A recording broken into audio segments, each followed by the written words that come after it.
आज भारत सरकार ने अपना रेल बजट संसद में प्रस्तुत किया है।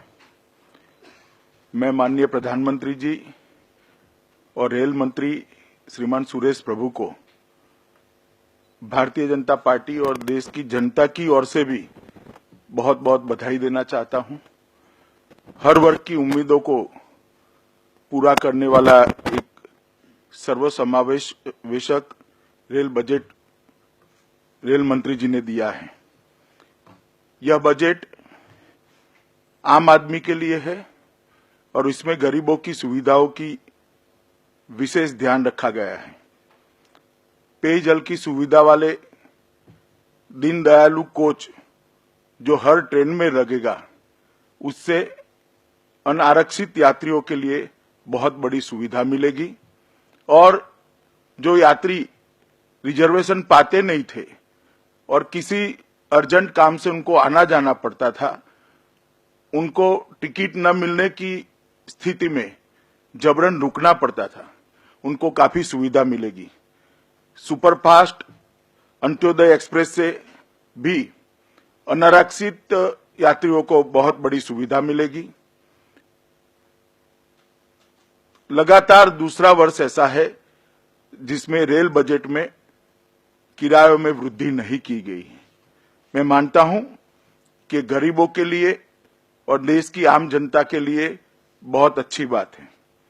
विद्युतीकरण का एक समयबद्ध और चरणबद्ध कार्यक्रम संसद में पेश कर सरकार ने विद्युतीकरण के मामले में अपनी प्रतिबद्धता जाहिर की है।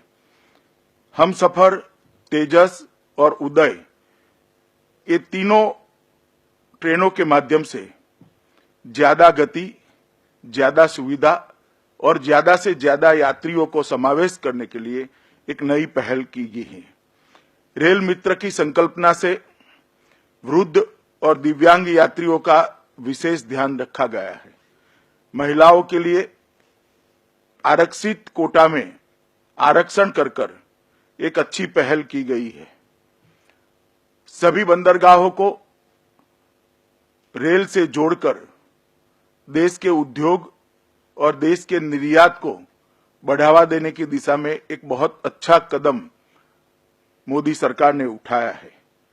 उत्तर पूर्व और जम्मू कश्मीर पर विशेष ध्यान देकर देश की सीमाओं तक रेल को पहुंचाने का जो लक्ष्य है, इसकी पूर्ति में एक विशेष कदम उठाया गया है।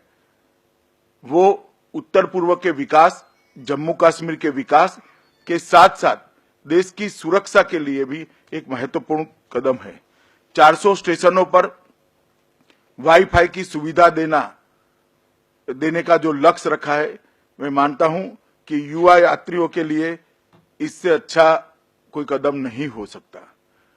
कुल मिलाकर देखें तो ये रेलवे बजट लगातार दूसरी साल आम रेल बजट से हटकर है। एक लंबे समय के प्लानिंग के साथ रेल की योजनाओं को लोगों के सामने रखा गया है।